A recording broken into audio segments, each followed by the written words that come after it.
Hello, everyone. Welcome to more We Talk. We Talk Football.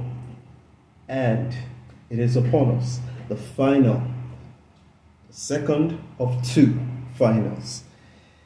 I like this, I like this because now I can give a preview with ease. Because as far as I'm concerned, and I'm sure a lot of you Chelsea fans are concerned, the major one was the Champions League qualification. I see a lot of people online bantering us and saying that, yeah, we're the new Arsenal celebrating fourth and celebrating Champions League qualification. Let me pour some light into this. The reason, in fact, the only reason why Chelsea fans seem to be happy is because we have been away from the Champions League for 2-3 years now. Yeah, and we didn't think it's possible, especially in the second half of the season, with the way we were going. We didn't think Maresca would actually hit his target. And it's not like as if it's a celebration like, oh, great achievement for the season or anything. It's just, when somebody, I like the analogy, what's his name, Eunice gave, although that was concerning the Conference League when he says just pick up coins from Mario Kart. It's just one of them, something that you just celebrate, but it's not something you go over the moon for. It's just in that moment, let them have their moment. They're back in the Champions League. What do you want them to do? Sob? So just allow it. Yeah, I know it's all banter and all, but the truth is, this is just us returning back to our normal level, So that's that for that. And there were a couple of things that happened after the end of the Premier League. A very sad. I saw a video. I don't know why a lot of people aren't talking about it. It's sad, where Liverpool fans came out to celebrate their trophy, the Premier League title, and there was an incident. I have very sketchy information about it, so I'm not going to dwell on it. My thoughts go out to all the injured ones. I haven't heard of any fatality where a car ran into the crowd.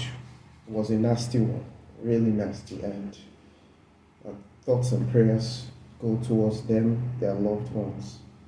Yeah. So, also, in other news, transfer news, turns out that what's his name? Bluco, Todd Bowley and friends. They want Ekiteke. Is it Ekitike? Yeah, Ekitike. They want Ekitike, and I've seen him play. He's decent.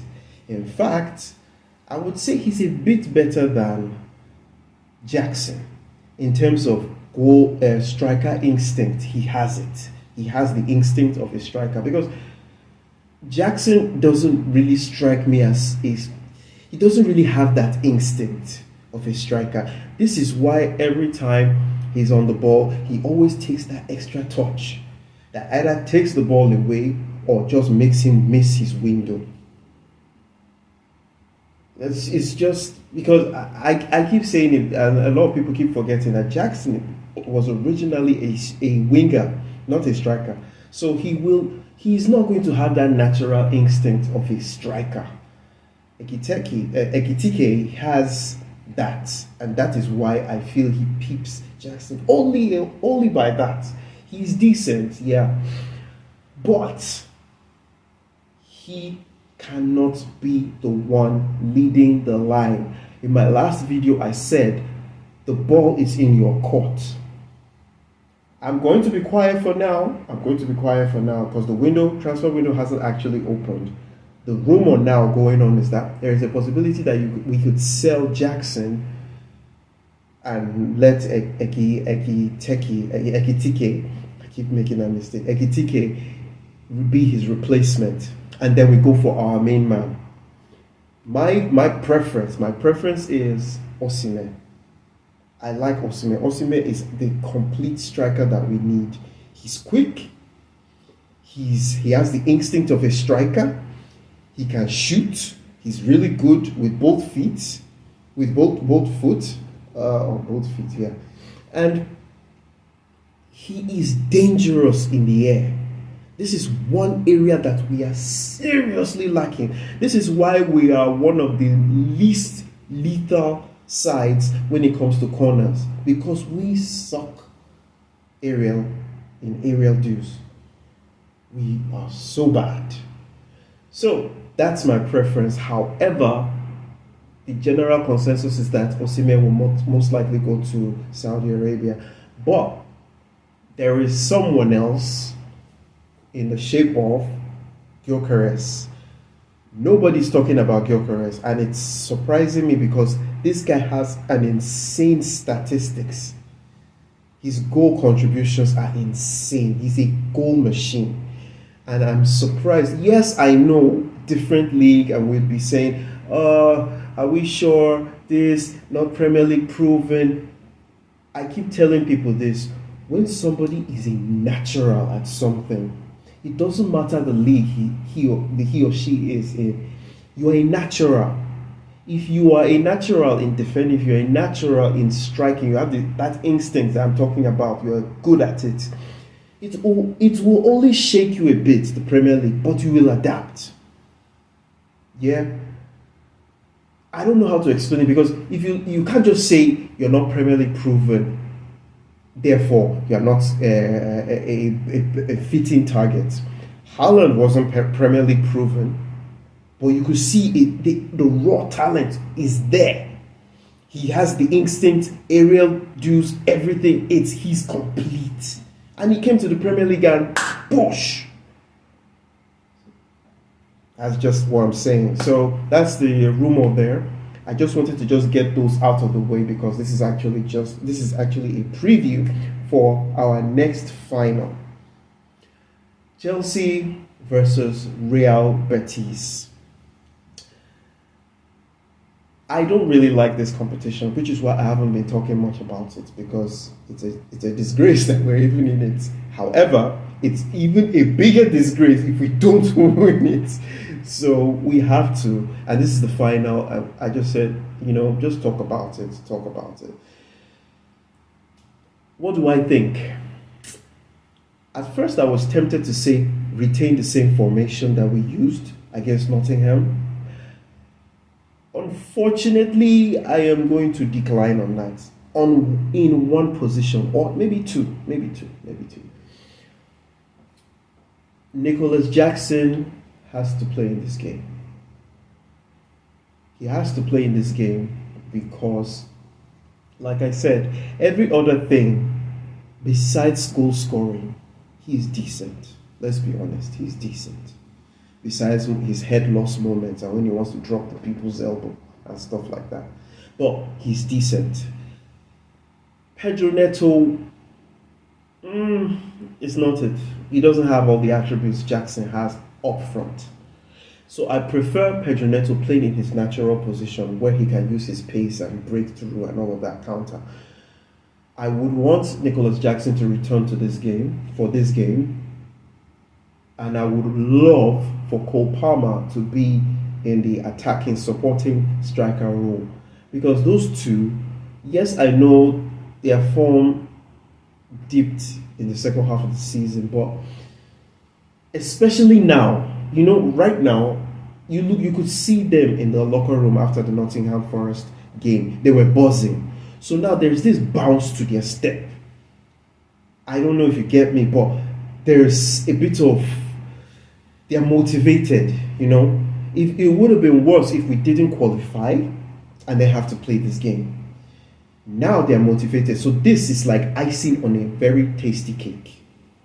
So I would like for that part to see one more time, that partnership between Nicholas Jackson and Cole Palmer. I think it would help, especially for the likes of Palmer. Jackson's link-up play, let's not forget, he's good. And he could also free up a player like Palmer. He could unlock Palmer. So I feel Palmer should play. On the right-hand side, Pedro Neto. On the left, I'm conflicted here. We could start Sancho but he has to be subbed off because I know what Sancho will do eventually in the game. Or we could just start with Madueke. Let's just start strong. Yeah, I think we should start strong. Pedro Neto left, Madueke on the Pedro Neto on the right, Madueke on the left, and Nicholas Jackson up front, and Cole Palmer in supporting striker role. We maintain the midfield. We maintain the midfield of Enzo Fernandez and Caicedo, but I would like to see Lavia coming at some point. At the back, of course, Kukurea. He has to be on the left. He's been one of our outstanding players this season. Him and Caicedo. He has to start on the left. He can invert. He can do whatever he wants. He knows what he does. And then our skipper, Reece James, who was beautiful in the last game. He really led the team. He should be in the right back, and this is where I have a bit of an issue, because I wanted a partnership in the last game, a partnership of Tossing and Chalobah, and we got Tossing and Cowell, who ended up being the difference in that game against Nottingham Forest with the goal. Maybe we should maintain that back. Maybe we should maintain that back. In Real Betis, I don't know. I wouldn't really say I've been following their game, but a lot of people keep saying beware of Anthony. Beware of Anthony. I tried to watch a few of his games lately for Real Betis, and he's been decent, especially with his crosses. He's been decent.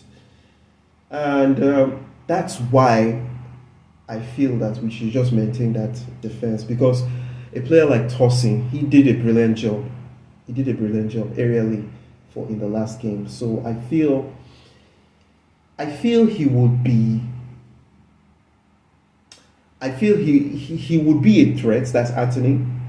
He would be a threat, but the real problem, the real battle in this final will be in the midfield.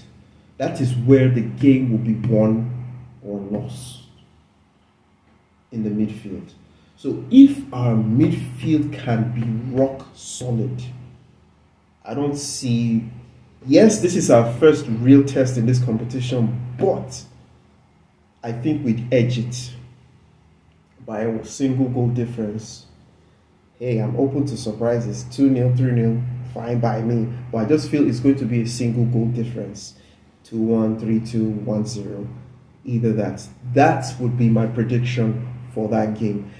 But, yeah, and, not but, and I am predicting a Chelsea win. Let's face it, guys. This trophy is ours to lose. So we either turn up high on finishing top 4, or turn up with the aim of putting our icing on our very tasty cake. Choice is yours. Yeah. And what else is left to say? I think that's about it. So my prediction is a Chelsea win by a single goal difference. That is my prediction. If you guys feel differently, let me know in the comment section. I'm looking forward to those whiz and wizards. Yeah, all of you. I'm looking forward to you guys in the comment section. Let's hear. And please don't forget to like, comment, and most importantly, subscribe. I will appreciate this. Thank you very much for what you did in the last video. I appreciate all of you. Thank you very much. As it is a baby channel, and hopefully in the future we will grow and we will remember our OGs as they come in right now.